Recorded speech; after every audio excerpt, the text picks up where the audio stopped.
Hello, our faculty and staff. Welcome to Convocation. My name is LeeAnne Egan. I am your military and veterans counselor. I help manage our Veterans Resource Center here at VS 103. And this is Mrs. Selina Higa. She is our VSOC counselor, part of the Vet Readiness and Employment Program. And her satellite office is here with all of us in the Veterans Resource Center. And we also share her with Manoa. So she goes to Manoa 2 days a week, but she's also with us 2 days a week. Okay, what we're going to do is give you some information about veterans benefits, but also some recommendations and how to help them with their academics. Okay, here we go. Let me just go ahead and share my screen. Our presentation today is for our faculty and staff. And have any of your students been using any VA benefits? We want to share this information with all of you because we know this is going to help you, guide you better. But we're also here to help you with students and any problem issues regarding our veterans, but not only that, how to better help them become more successful. Our workshop description has to focus primarily on the rules and regulations of our benefits. And these benefits that we're talking specifically about is the Department of Veterans Affairs. The possible benefits are like post 9/11 GI Bill, Forever GI Bill, which are the same thing, Montgomery GI Bill, Dependents Educational Assistance, the Vet Readiness and Employment Program, which is also referred to as vocational rehab, and sometimes also tuition assistance. The policies to be discussed are some rules, some grading things that maybe impact our students, UAP, which is basically like probation, suspension, dismissal status, and then maybe some brief discussions about our veterans in class. Okay, we will also have additional discussions about face-to-face and hybrid requirements regarding our VA benefits. Some points of discussion today. So we just went through this just a couple minutes ago for the workshop discussion. Just helping you guys understand, these are the information that really we're going to be sharing with all of you today in this workshop. Again, just letting you know, my name is LeeAnne Egan. I'm your military and veterans counselor, and primarily this is what I can offer all of you. If you have any questions, feel free to make sure you contact me, and you'll see our contact information at the end. We do have 2 personnel located at our Veterans Resource Center, but also right now, one of them teleworking. Miss Selina Higa is located in satellite office here at Leeward. Again, we do share her with Manoa. And then we also have Dr. Eunice Yap, who's our clinical psychologist and works with veterans specifically. And we'll give you their contact information at the end of this presentation. Okay, so who is our population? Our population is 10% of our Leeward Community College student community. It's somewhere in the ballpark of about 662 students. That number does fluctuate. Pre-COVID, we were around the ballpark of about 900 students. The majority of our students uses our Chapter 33 post 9/11 GI Bill. And pre-COVID, just letting you know, about 56% of students do visit our VRC, our Veterans Resource Center here at VS 103. So we did see the majority of our population. A lot of other people ask, where then are the other students going? They're typically going to their program counselors. So like Heather in natural science or Joy in business. Okay, they're also being seen by some of our other counselors. And please know that about 48% of our students do require advising. So about half of them do specifically need the advising. A lot of people wonder why. A lot of times our students come in not feeling very confident, uncertain, and a lot of them do have transfer credits because they do collect them along the way. So many times we do help advise them through this process. Okay, and to top it all off, of course, they do come in many times, even seeing Miss Selina, a lot of times because they want to know what are the different resources, not just through Veterans Affairs, but what is it that we have on our island to help assist them. Other things we wanted to make sure we shared with you regarding our population is, what is our population? Our population is majority of our students are veterans. The veterans are comprised of retired people who've maybe been in for about 20 years of their military service time. So then they've retired and still just using up the rest of their benefits. And then there's also veterans that have been maybe less than like 15 years or less, and they never really retired. So sometimes somebody could have been in the military for just 8 years, and then they started using their education benefits. We do have a small number of Vietnam wartime veterans that are coming to school with us right now. We also have disability veterans. This is really important to note because Miss Selina works primarily with this population, and she'll be sharing more information about this. We have active duty service members as well. So these are service members that typically use tuition assistance. A lot of times we think of this as like tuition waiver in the military. And this personnel they're soldiers or seamen. They are constantly working 24/7, and they still want to take classes typically online. We also have reservists and National Guardsmen who are typically just soldiers on the weekends, but they're going to work at some other place, but they're also going to school. So they have a very full plate on their in their lives. And then we also have dependents. Dependents are spouses and children that use VA benefits. So we'll talk more about that as well. So some overview of our education benefits that we wanted to share with all of you. And we are going to make sure we point out here that Chapter 31 has its own slide to share a little bit more information about that will be Miss Selina. So some benefits, the education benefits offered by the Department of Veterans Affairs. Again, majority of our population is housed in and using Chapter 33 post 9/11 GI Bill, which is, we also call that the Forever GI Bill. And the reason why it's called Forever GI Bill is because there's a population of students where there's no termination, no delimiting date. They get to use it forever, so long as, meaning that they get to use only 36 months until whenever. So they could literally stop out and come back and take classes again. So that is very possible with this particular population using this benefit. Then we also have our Chapter 31, our Veterans Readiness and Employment Program. And we used to call this, we still refer to it sometimes as vocational rehab. Again, this program is highly connected with Miss Selina. She literally works out of that office, and she's going to share more information about it. If you notice, we wanted to make sure that we pointed out to all of you that Chapter 33 and Chapter 31 are really important because these two educational benefits do collect housing money. And we're talking about anywhere from, if a student takes a fully online schedule, like $900 a month for housing while they're in school. But if a student at least takes one face-to-face, they could collect housing money in the state of Hawaii at about $3,000 a month. So it's a big deal for these particular students using these benefits. And know that in Chapter 33 post 9/11 GI Bill and Chapter 31 Veterans Readiness and Employment Program, the VA also pays their tuition.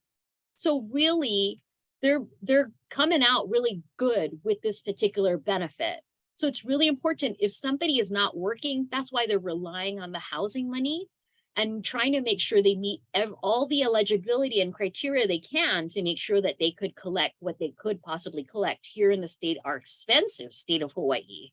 Okay, the other benefits below the highlighted area, Chapter 35, Dependents Educational Assistant. This particular benefit is for people, military sponsors who are disabled veterans, who's got a rating of 100%. The spouses and children, dependents, are literally using this particular benefit, okay? Which does not collect housing. They just collect like a little stipend money that they need to take that stipend money and then pay the tuition. There's also Chapter 30 Montgomery GI Bill, and then also Chapter 1606, 1607 Montgomery GI Bill for Reservists and National Guard. This population also is earning a little bit of stipend money to then collect that money every month and take that and then pay the tuition off. And know that with all of these education benefits, a student by law is totally okay to do this. They could also tap into the financial aid monies, including these education benefits at the same time, okay? So know that there are multiple ways that we're looking at funding for this particular population using the funding in tandem with our education benefits, okay? And again, payout is very different. The two above, the tuition comes directly to our school, the VA pays for that. The ones below, they have to take that stipend money and pay the tuition off, okay?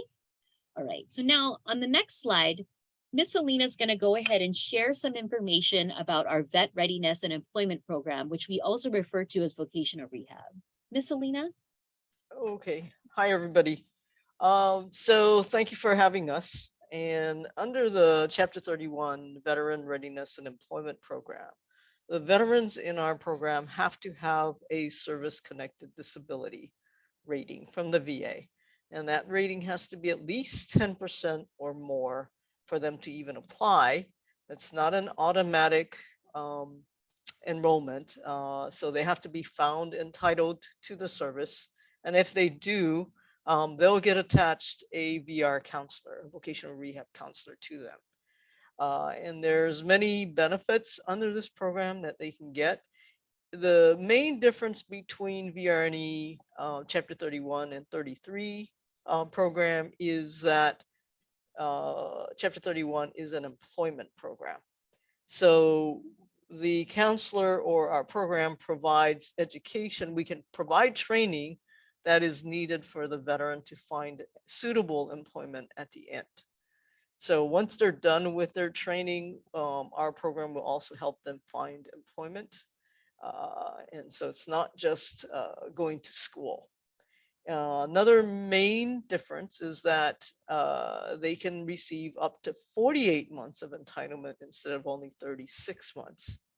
Also, now if they use 31 benefits, VRNE program first, they'll still, and they have post 9/11 GI Bill, they'll still have those months of entitlement remaining. So say somebody has only used 6 months of their post 9/11 GI Bill, and they have 30 months remaining, and they start using VRNE program, they could technically use 48 months under us, and they'll still have their Chapter 33 benefits that 30 months afterwards to go and get a graduate degree or whatever they want to do. So it is a big benefit for them to use VRNE first and then go on to use 33. Also, another big difference is in Chapter 33, you have to have they'll only accept if you have an honorable discharge. In VRNE, you can have an honorable or what they call other than honorable discharge. So the only ones that we won't take is if they have a dishonorable discharge. And like it says there on the slide, when you use VRNE, it does not take away from their post 9/11 GI Bill. So they'll still have their entitlement afterwards with their post 9/11 GI Bill benefits remaining. And if they have the post 9/11 GI Bill, they'll get the same housing allowance under VRNE that they would be getting under post 9/11. If a veteran has no post 9/11 GI Bill benefits remaining, then they get our stipend, and there's a big difference. And the VRNE stipend is, say somebody has no dependents, they'll only get about $670 a month versus that $3,000 that LeeAnne was talking about.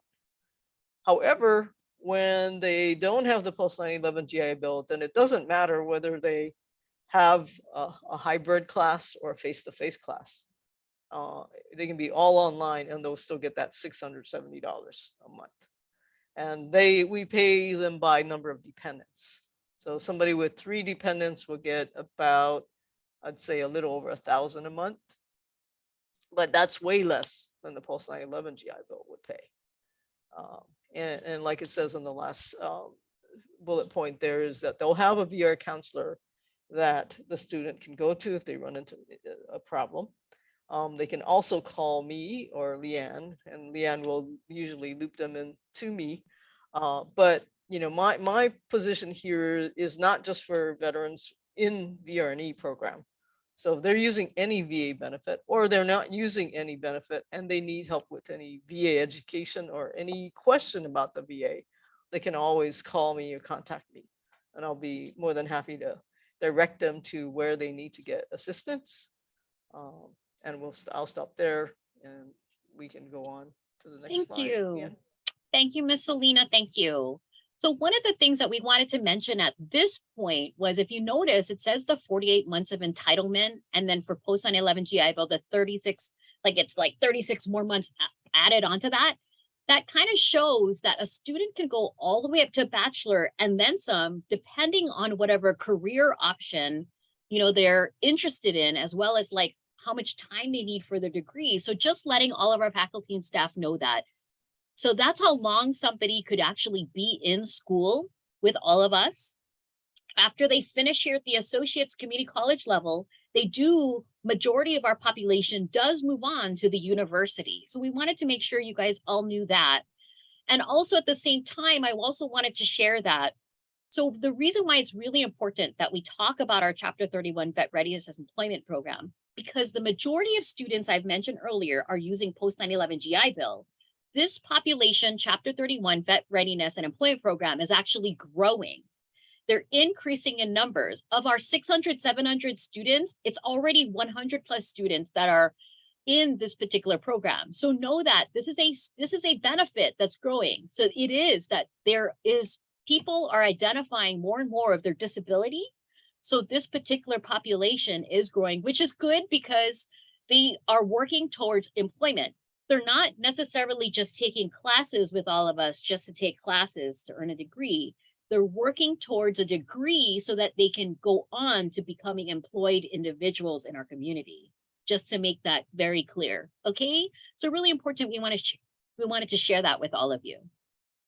So now what we also want to move on to is we wanted to make sure you knew that we mentioned earlier, there's a housing requirement that our VA education population uses. And again, this only pertains to Chapter 33 post 9/11 GI Bill and Chapter 31 vocational rehab. We wanted to share with all of you one of the challenges, of course, that has been ongoing due to COVID. For our particular population, we do need them to have at least one class face-to-face or hybrid. And we wanted to make sure we identified how VA identifies them also, to show that the face-to-face or hybrid would fit to meet the housing requirements for all of our VA education using students. The face-to-face or hybrid has to show that there's a location on campus in a classroom. One of the things we also learned just recently, now that we're getting out of the COVID pandemic, for our remedial and developmental classes, so we're talking about English 22, Math 82X and lower, anything that's 99 level and below coded, those classes are required to be face-to-face for our VA education benefit users. Really important that we point this out to all of you, because this has been something that has been a challenge for all of us. And a lot of our students do come in as remedial developmental simply because they have not been going to school for a long time. So the solution, I'll let you know, in regards to this remedial and developmental, is we have students just retest because we can't seem to find a lot of face-to-face. So letting you know that we're hoping you can all encourage each other to consider some remedial and developmental classes, at least 1 or 2 sections face-to-face. That way we can help our students meet their benefits, okay? Thank you. If you have more questions about this, please let us know. We're happy to talk more about this. Again, they only needed 1 class face-to-face, and just to repeat myself, remedial and developmental classes, however, are required to be face-to-face. So let us break this down for you on the next couple slides. So what is face-to-face? For VA education benefits, face-to-face is a traditional class, how we had it during pre-COVID, where somebody would come on campus, if not 1 time every week, 2 times every week, like every Monday, Wednesday, or every Tuesday, Thursday. Literally, they're coming to class every single week. And it's like our regular traditional classes, showing some kind of location that they're going to. Examples are like culinary art classes, automotive classes. So we're hoping that classes like English, math, or other areas of core requirements or general education requirements has options that are face-to-face every Mondays or Wednesdays and every Tuesdays and Thursdays. Again, these are very traditional type of classes that we offered like pre-COVID. So what is a hybrid class? A hybrid class, here's the part where we learn that a lot of our faculty and staff don't have clarity on what a hybrid class is. For VA education benefit users, our veterans, we need a minimum of 1 day on campus, and they have to have a classroom location. So a class that is strictly Zoom or Google Meets will not fit a hybrid for VA education benefit users. They have to show a classroom location that they come to at least 1 day in the semester, if not every week, every month, however you want to schedule it. But the point is there's a classroom location that's been recorded in Banner and shows in STAR, and this is how we need to meet our housing benefits. And it can be a mix of asynchronous and a classroom location, okay? It cannot be just simply asynchronous or not stepping foot on campus at all. They have to literally step foot on campus. Again, just 1 day is sufficient for VA benefits. Some suggestions are 1 day of testing, 1 day of an introduction class, 1 day of like a midterm exam, 1 day of a quiz, or 1 day of even a meet and greet. Okay, so these are just recommendations and suggestions for all of you to make sure a hybrid class does meet our VA education benefits so a student could get their housing requirements. And again, just to repeat myself, in a schedule, a full-time schedule, they just need 1 class like this. That's it. And they can take everything else online because we understand that a lot of students, including our veterans, they really do want to keep sticking to online. But for them to make their housing requirements, they need to show a geographic place they're at, physically taking the class. And that's the reason why there has to be a classroom location. Okay. All right. So the one other thing we want to make sure we re-emphasize, and I did say it earlier, VA educations need to meet a housing requirement. So in a class that's only Zoom or Google Meets or asynchronous online, they go straight to La Lima. They have no class interaction or never stepping foot on campus. That's a fully online class. These students can actually get $900 a month with this versus the $3,000 a month. So if a student takes something fully online, they'll just make the very small amount, which is very hard for a student to live off of if they're not working $900 every month. It's very hard to find even housing at that rate. And I know we all know that. So that's the reason why it's important for all of our students. A veteran using VA education benefits, we would really want to help them get the full amount. So that way they can meet their housing requirements and their just needs overall. And that's really the difference between what's fully online versus face-to-face and hybrid. Okay, Miss Selina, at this point, is there anything that you need to share in regards to this? No, I think you said it wonderfully. Okay, thank you. So I hope that was clear. And if, again, it wasn't clear, let us know. We're happy to make that clear for all of you and how we can help our students meet their benefits while they're coming to get educated with us. What we'd like to talk about now is grading. Grading is really important for our faculty and staff because for VA benefits, anyone issuing a withdrawal, so students know to drop and withdraw, and they know that there's academic dates. But if you issue a class like an I, an incomplete, or a no credit grade, what happens is a student will be required to pay back the VA their tuition and housing money. This is big for a student because it becomes a financial burden for them when sometimes they make these decisions. And at this point, this is where I tell a lot of our faculty and staff, and students know this too, please have them come and talk to us when they want to make these tough decisions, when they cannot handle their classes. So one of the things, we'll go on as well to the next slide, but before we do that, some exceptions I wanted to make sure you knew. A no credit is acceptable for remedial developmental classes, so long as, of course, they've attended all the way through and tried. So know that a 100 level and above class that ends up getting a no credit, that's where the student, a veteran education benefit user, will have to pay back the tuition and housing money. Okay? Other part that we want to make sure that we mention to all of you, VRNE may accept a W or an I grade, but only with approval of a mitigating circumstance. But the student is responsible to talk to their VNR counselor. And these are pertaining to our students that have that disability rating. We call it Chapter 31, Vet Readiness and Employment, also known as vocational rehab.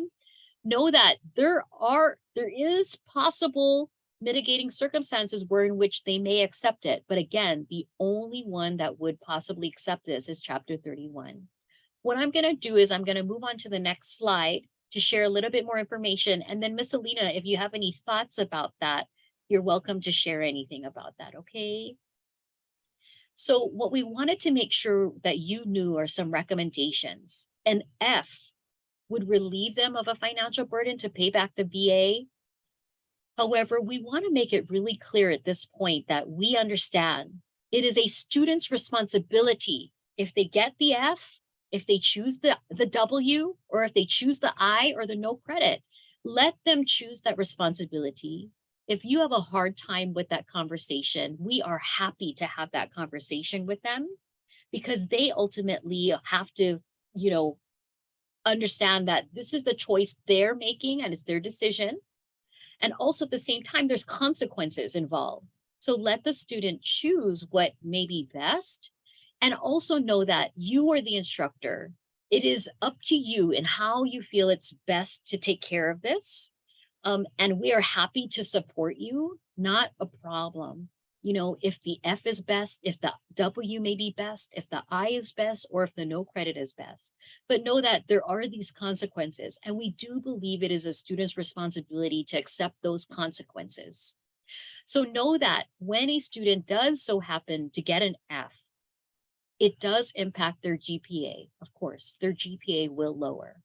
But we do want to make some recommendations here. Some instructors feel that they want to help out the student, and we are happy to support that as well.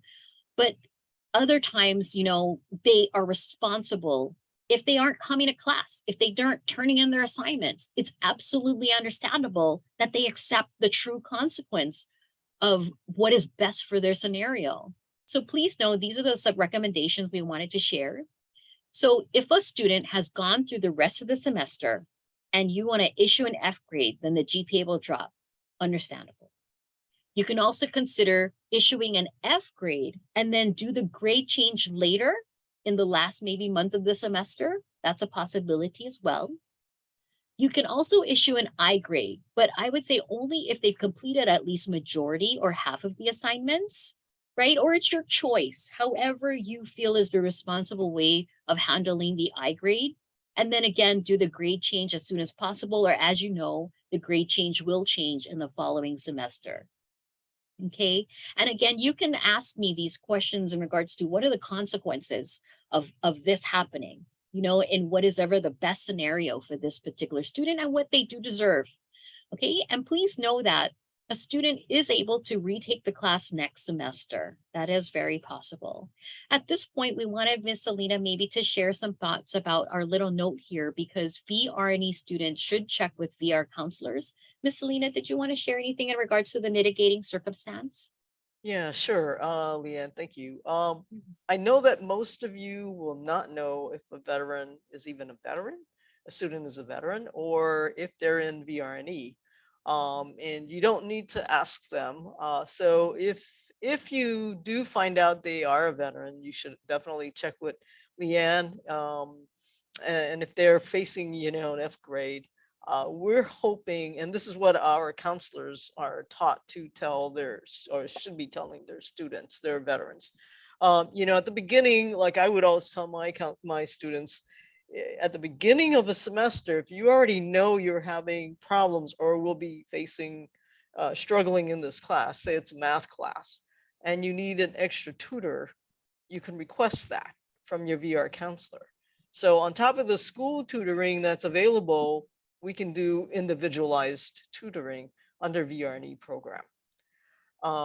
Also, if a veteran has, so if they are in VRNE and they have, say, a medical situation or a family emergency, that is considered a mitigating circumstance, but they should be checking with their VR counselor. And their counselor is the one that can make the decision that they're going to accept the mitigating circumstance and forgive them. So if, they're going to get the W or they're going to get the I or the F grade, they can actually forgive that semester, and the veteran may not have to pay back everything. However, if they get the W whenever they withdrew, that's when that benefit stops, no matter which program, you know. So, if they were taking 12 credits and now they're down to 9 because they withdrew on one class, so they were full-time, now they're down to 9 credits, it's going to go down to 3/4 time. It's going to affect how much they get out of their monthly stipend.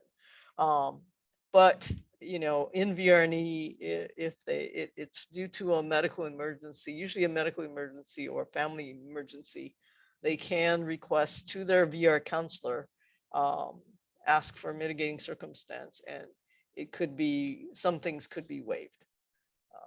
So thanks, LeeAnne. Yes, thank you, Miss Selina, for that explanation. So again, if you are uncertain, please feel free to speak to us. Our contact information will be at the end.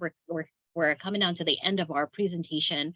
But please don't hesitate to reach out to us and explain the scenario. We're happy to help figure out the best situation for the student and also what's most deserving as well in regards to accepting the consequences to their situation.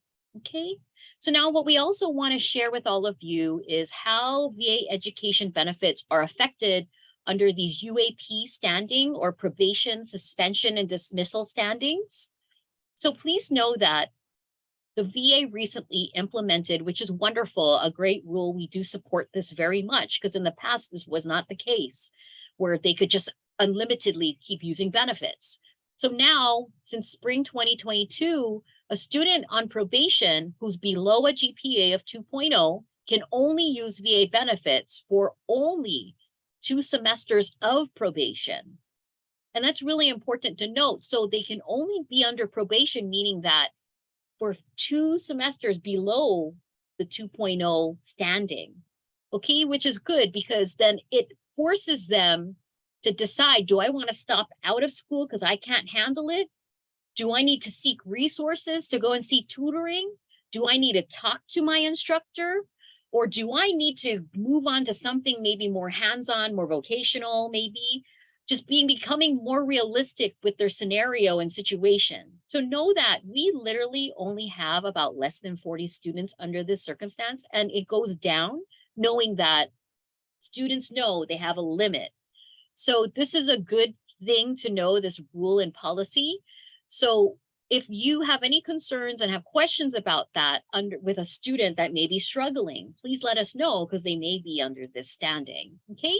So just to let everyone know, if the GPA is below a 2.0 after the 2 semesters of probation, then they're required to stop using VA benefits here at Leeward, okay? They may move on to another school, or they might just stop out overall. If the GPA becomes above a 2.0 because they worked hard for those 2 semesters of probation, they will be allowed to use VA benefits again, okay? So what happens, a lot of people ask us, so what happens when they end up stopping out? They may have to just look for alternative funding, and know that financial aid also is very strict when they have a UAP standing and they're on probation, okay? They would have to submit an appeal. There's a long, big process. When someone's not doing well in school, it's not like they can get unlimited funding. No, it doesn't really work like that. So know that if there is a student and you identify some kind of issue with our veteran students, please bring it up to us, to me and LeeAnne, I'm your counselor, as well as Miss Selina. Not a problem. We're happy to help figure out what's the best scenario. And I'll let you know, students who are under this standing of probation, we're already connecting with them. They know that it's an issue, and they know there's a possibility that their VA benefits may stop. So it's really important that they find the best solution for them, either if they need to move on, stop out, or go to tutoring or have more consistent time with all of you, or even student study groups, anything to help them continue to be successful. Okay? So the other part we also wanted to share about this was UAP standing, about suspension and dismissal. If a student is returning to Leeward Community College under suspension or dismissal, know that they cannot use their benefits. They are definitely under the 2.0 GPA. We have asked them under suspension to be forced out for at least a semester or more. For dismissal, we have asked them to actually stop out and leave because they were doing so poorly. So under this standing, they cannot use their VA benefits at this time. They would have to consider another college to use their VA benefits. They will not be able to use it at Leeward. So know that if this veteran does return under the standing of suspension or dismissal, because they cannot use VA benefits, likely they need to look for alternative funding or to pay out of pocket. Okay, and this goes for all benefits. It doesn't matter if a person is disabled and has that disability rating or not. No, not even VRNE will let them continue on for school. That means they should look for some other option where in which they could be more successful. And that's why this rule is really important, because we want them to be successful, not trying to set them up for failure. Okay, there are different resources. And as you heard earlier, for even a student that is under some kind of disability rating using the VRNE benefit, they could even ask for a tutor. It doesn't have to be Leeward's tutor. Okay, although we do offer that option, and that's something they can talk to the VRNE counselor about. Okay, so what other parts we want to share here at the tail end of our presentation? Veterans in need of resources. Here's the part where some of you have just a compassionate heart, which we're so grateful about. Because if you notice a student needs financial, medical, housing, mental health, or even some kind of community social services, we are here to help bring up this issue with the student and also find them some kind of resources to make sure we help provide for their needs. So here's the individuals that you can work with, all of us. Again, I'm LeeAnne, this is Miss Selina, and then Miss Eunice Yap, who is not here, who's our clinical psychologist. And later on, we'll do another presentation with her. Please know that we're all here to help support the veteran, okay? And one other thing I think I should point out regarding Dr. Eunice Yap. Eunice can only help veterans. She's not able to really provide clinical psychology, therapeutic help to our dependent spouses or children. That's where we might use our regular services, Dr. Lori Lum. Okay, if you have questions about that, again, please don't hesitate to email us. We're happy to help all of you. Here's some of our contact information. We do have, again, a Veterans Resource Center. At a later time, we'll have another presentation regarding that, maybe during the semester. Here's our contact information. We do have our own line for our Veterans Resource Center. And if you need to look up our webpage, this is our webpage. And currently our VRNE contact is going to be handled by some of our student employees, but I'm here as well, who is the supervisor that helps guide them. So again, if you need to reach us, this is one way. Here's additional contact information for us today. We do want to share that we do have a certifying official. Currently, our interim certifier is our registrar, our assistant registrar as well, Grant and Cheryl. This is their contact information, and they are part of our admissions and records office. And this is me, I'm LeeAnne Egan, and this is my phone number and my email if you need to reach out to me. I am housed in our Veterans Resource Center located at BS 103. And then I also wanted to make sure we share all of you contact information. Miss Selina, who is on our line today, this is her phone number, which is forwarded over to her work number. And then also her email. She's very accessible. She's quick and she's fast. She can provide career counseling for our veterans, as well as guidance for VA disability benefits. But not only that, she can also have a conversation with them about their educational benefits. Okay, she does quite a lot for our VA. And just again, making it very clear, Miss Selina is hired by the Department of Veterans Affairs. She's typically at Tripler, but her satellite office is here in our Veterans Resource Center, and she's also shared with Manoa. And today, actually, for our recording, she's at Manoa today. Okay, we also have for our Vital program, our mental health for veterans only again, Dr. Eunice Yap, and she likes to be contacted specifically directly by email for any requests or concern. You can refer students to her, and if you're not sure, you can always connect with me or Selina to help guide you through maybe who the best resource might be for this particular veteran, or even if it's a dependent. Okay, I do believe we're right at the end of the presentation. Thank you, everyone. Thank you so much for taking the time to watch this during our convocation, and I hope this has helped all of you with information about our veterans. If you have any questions, again, please feel free to contact us. We're here to help all of you have our students become more successful. Okay, but thank you again. Miss Selina, is there anything else you want to say? No, excellent, LeeAnne. Yeah, thank you, everybody, for Thank having us. you.